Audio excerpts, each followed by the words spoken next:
திறமை உப்பை விட மலிவானது. ஆனால் திறமையானவர்களிடமிருந்து வெற்றியாளர்களை பிரிப்பது கடின உழைப்பு மட்டுமே. ஆம், எந்த ஒரு செயலையும் ஆர்வம் குறையாமல் நம்பிக்கையுடன் ஆரம்பியுங்கள். வெற்றி நம்மை தேடி வரும் என்று வெற்றி வாகை அகமகிழ்வோடு ஆடி சென்ற என் சகோதர சகோதரிகளுக்கும் பயிற்றுவித்த ஆசிரியருக்கும் நன்றிகள் நல்கிறோம். The pursuit of peace is more important than the pursuit of possession, money or fame.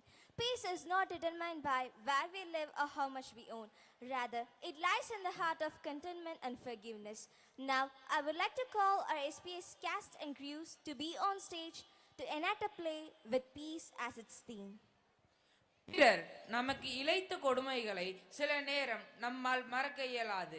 ஆனால் அதையே நினைத்து கொண்டிராமல் அதை கடந்து வர வேண்டும். மறந்துவிட்டோம் என்றால் மன்னிப்பிற்கே இடமில்லை, அங்கு அமைதி மட்டுமே காணப்படும். மன்னித்தலே மனிதம் என்பதை மையப்படுத்தி ஒரு வணிகனின் வாழ்க்கையை நாடக வடிவில் புனைந்து அரங்கேற்ற வருகிறார்கள் எம் சகோதர சகோதரிகள்.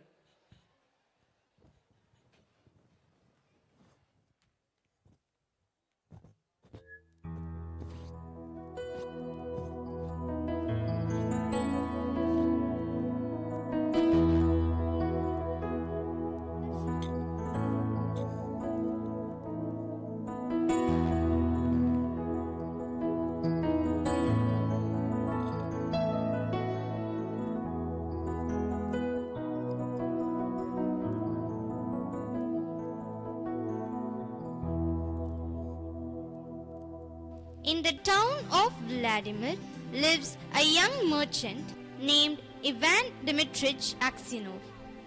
He had 2 shops and a house of his own. Aksinov is a handsome, fair-haired, curly-headed fellow, full of fun and very fond of singing.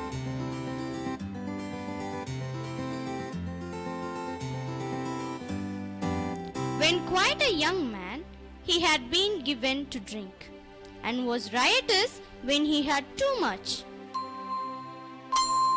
But after he married, he gave up drinking, except now and then.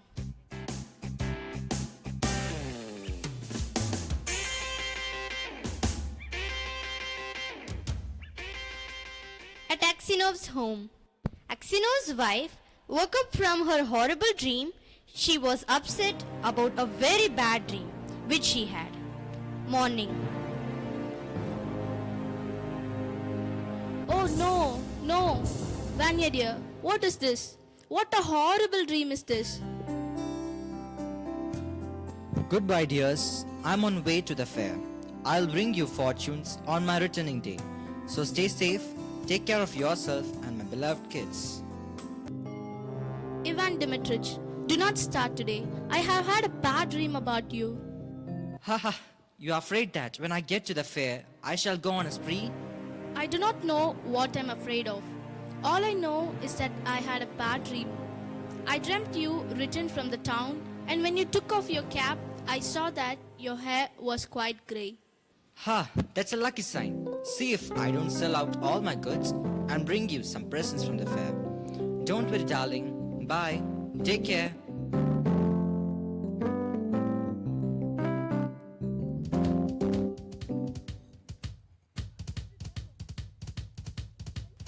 At restaurant at the inn.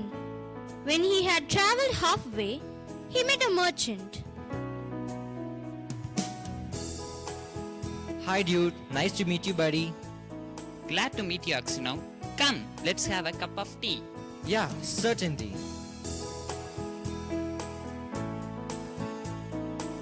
They had some tea together and then went to bed in adjoining rooms.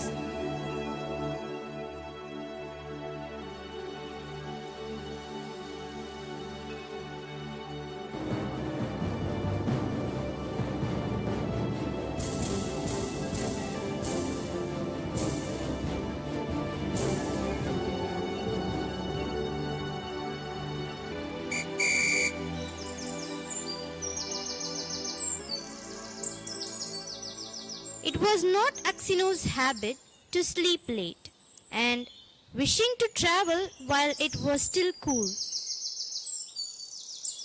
he aroused his driver before dawn and told him to put in the horses.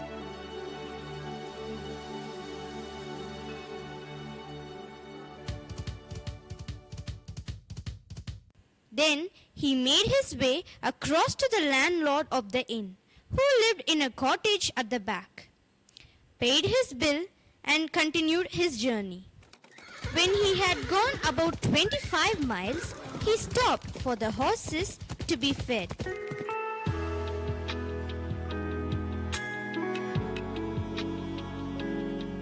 Axino rested a while in the passage of the inn, and then he stepped out into the porch and ordered a samovar to be heated, got out his guitar and began to play.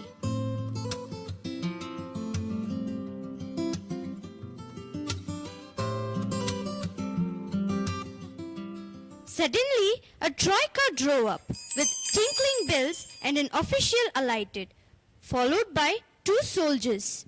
Who are you, man? Whence you came here? I am Axino from Vladimir. I am on my way to Nizhny Sver. Won't you have some tea with me? Where did you spend last night? Were you alone or with a fellow merchant? I stayed in the inn with a fellow merchant in adjoining rooms. Did you see the other merchant this morning? Why did you leave the inn before the dawn? I woke up before the dawn to make my journey, so I didn't see the other merchant. I don't know about him. Is it so? Say truth. Why do you cross-question me, as if I were a thief or a robber? I am traveling on my business of my own, and there is no need to question me. Come on, soldiers. I am the police officer of this district, and I question you because the merchant with whom you spent last night has been found with his throat cut. We must search your things. The soldiers and the police officer unstrapped Axino's luggage and searched it. Suddenly, the officer drew a knife out of a bag, crying. Whose knife is this? Seeing a blood-stained knife taken from his bag, he was frightened. How is it? There's a blood on this knife? That we have to ask you. Hardly uttered a word and only stammered. I don't know, not mine. This morning, the merchant was found in bed with his throat cut. You are the only person who could have done it. The house was locked from inside and no one else was there. Here is this blood-stained knife in your bag, and your face and manner betray you. Tell me how you killed him and how much money you stole. I swear you, sir, I hadn't seen him after we had tea together and have no money except 8,000 rubles of mine. Arrest him, soldiers. He is the murderer. Put him in the cart. You culprit, give all your belongings.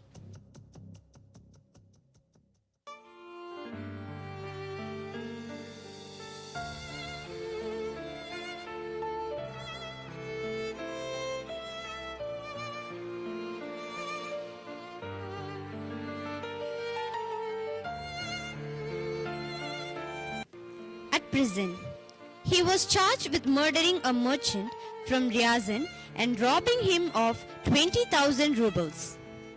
Sir, I beg you, kindly allow me to see my husband. I want to see him. Since you are crying, I allow you to see him and you are permitted to speak with him only 5 minutes. You can go now.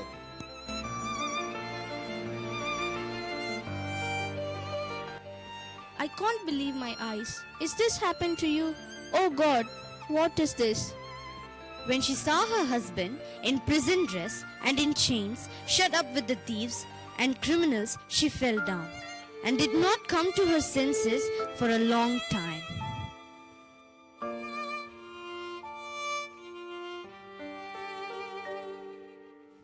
What can we do now? We must petition the Sir not to let an innocent man perish. I had sent a petition to the Sir. He hasn't accepted my request. Axino did not reply, but only looked downcast. It was not for nothing. I dreamt your hair had turned grey. You remember? You should not have started that day. Vanya, dearest, tell your wife the truth. Was it not you who did it? So, You too suspect me? He hides his face in his hands. He began to weep.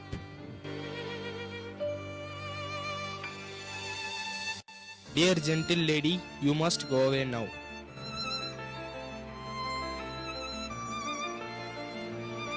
When they were gone, Aksino recalled what had been said. And when he remembered that his wife also had suspected him, he said to himself, I have no peace in my mind and heart. It seems that only God can know the truth. It is to Him alone we must appeal, and from Him alone expect mercy. Aksino wrote no more petitions, gave up all hope, and only prayed to God. Aksino was condemned to be flogged and sent to the mines.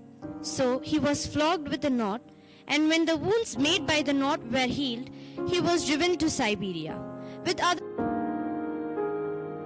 his hat turned white as snow, and his beard grew long, thin, and grey. All his mirth went. He stooped. He walked slowly, spoke little, and never laughed. But often he prayed.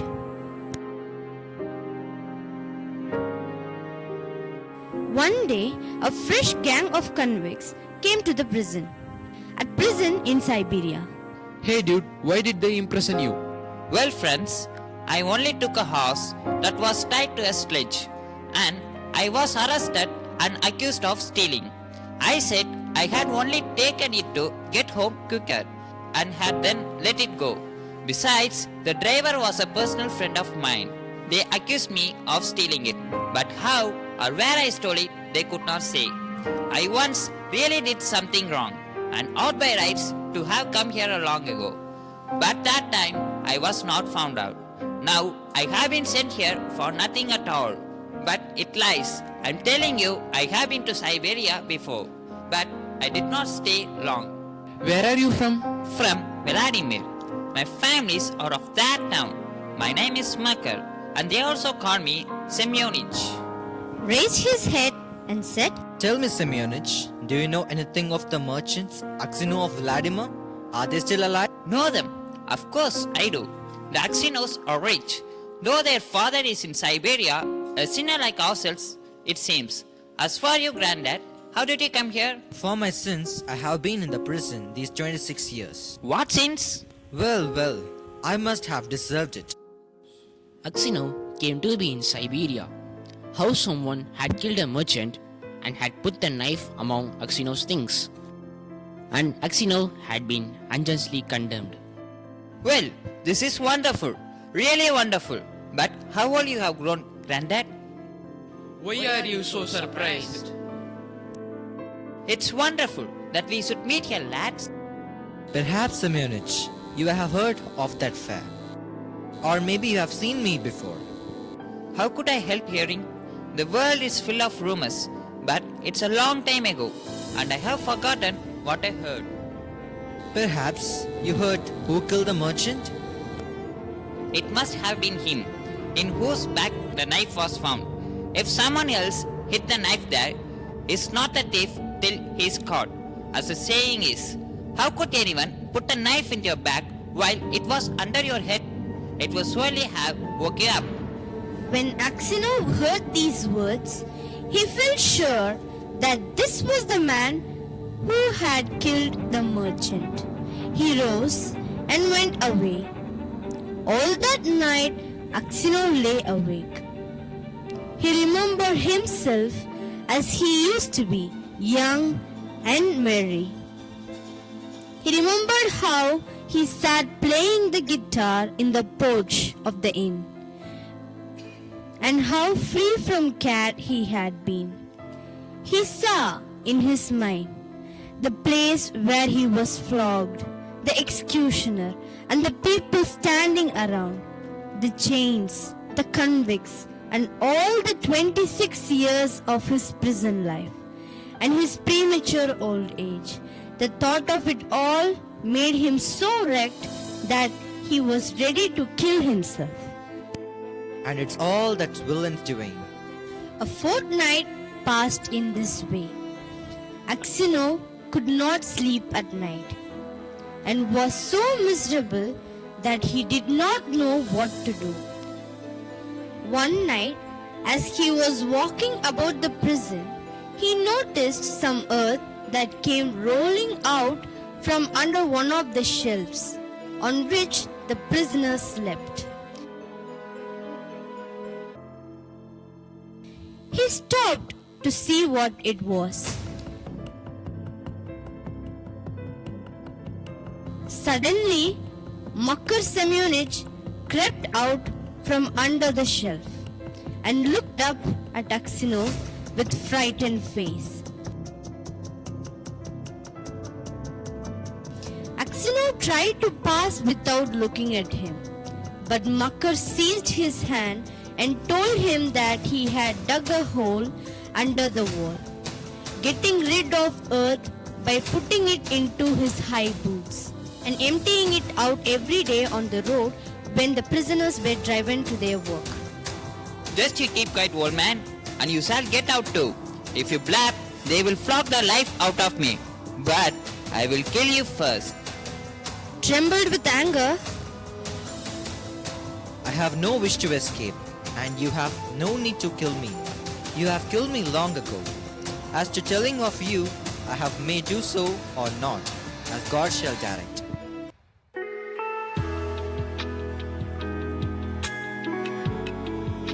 next day, when the convicts were led out to work, the convoy soldiers noticed that one or other of the prisoners emptied some earth out of his boots. Prisoner was searched and the tunnel found. The governor came and questioned all the prisoners to find out who had dug the hole. They all denied any knowledge of it. Those who knew would not betray Makar Semyonich, knowing he would be flogged almost to death. At last, the governor turned to Aksinov, whom he knew to be a just man. You are a truthful old man. Tell me before God, who dug the hole? Why should I screen him who ruined my life? Let him pay for what I have suffered. But if I tell, they will probably flog the life out of him. And maybe I suspect him wrongly. And after all, what good would it be to me? Well, old man, tell me the truth. Who has been digging under the wall? I cannot say, Your Honor. It's not God's will that I should tell. Do what you like with me. I'm in your hands. However much the governor tried, Aksinov would say no more. And so the matter had to be left. That night, when Aksinov was laying on his bed and just beginning to doze,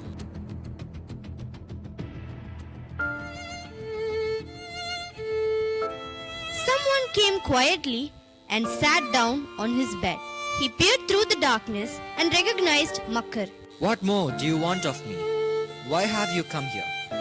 What do you want? Go away, or I will call the guard. Ivan Dmitrich, forgive me. I have no peace in my heart. What for? It was I who killed the merchant and hid the knife among your things. I meant to kill you too, but I heard a noise outside. So I hid the knife in your bag and escaped out of the window. Aksinov was silent and did not know what to say. Ivan Dmitrich, forgive me. For the love of God, forgive me. I will confess that it was I who killed the merchant, and you will be released and can go to your home. It is easy for you to talk, but I have suffered for you these 26 years. Where could I go to now? My wife is dead and my children have forgotten me. I have nowhere to go. Makar Semyonich did not rise, but beat his head on the floor. Ivan Dmitrich, forgive me. When they flogged me with the knot, it was not so hard to bear as it is to see now. Yet you had pity on me and did not tell. For Christ's sake, forgive me, wretch that I am.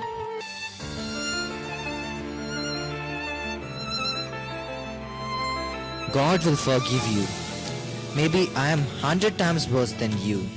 Their heart grew light, and they received the longing peace in them.